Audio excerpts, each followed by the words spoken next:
Հայաստանը շատ մոտ է այն կետին, որից հետո Ռուսաստանը ստիպված կլինի այլ կերպ կառուցել իր տնտեսական հարաբերությունները Հայաստանի հետ։ ՏԱՍՍ-ի հետ հարցազրույցում այս հայտարարությունն է արել Ռուսաստանի փոխվարչապետ Ալեքսեյ Օվերչուկը։ Նա նշել է, որ Մոսկվան մտահոգված է Հայաստանի հետ առևտրատնտեսական կապերի ապագայի հեռանկարներով, ապա հավելել, որ ռուսական բիզնեսը զգուշությամբ է վերաբերվում հայկական կողմի հետ գործեր վարելուն Եվրամիությանը հանրապետության հնարավոր անդամակցության մասին խոսակցություններից հետո։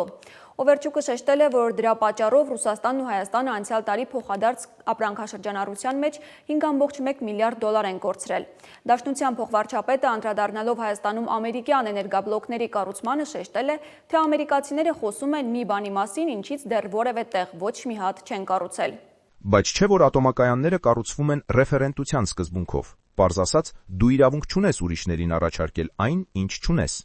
Այսինքն նախ դու պետք է նմանատիպ էներգաբնոկ կառուցես քեզ մոտ, որոշակի տարիներ շահագործես այն, համոզվես դրա ապահով լինելու մեջ եւ միայն հետո այդ տեխնոլոգիան առաջարկես ուրիշներին։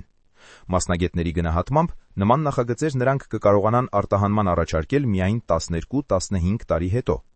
եւ հայերը եւ նրանց հարևանները մտածելու բանում են հնարավոր երկարաժամկետ հետևանքների տեսանկյունից։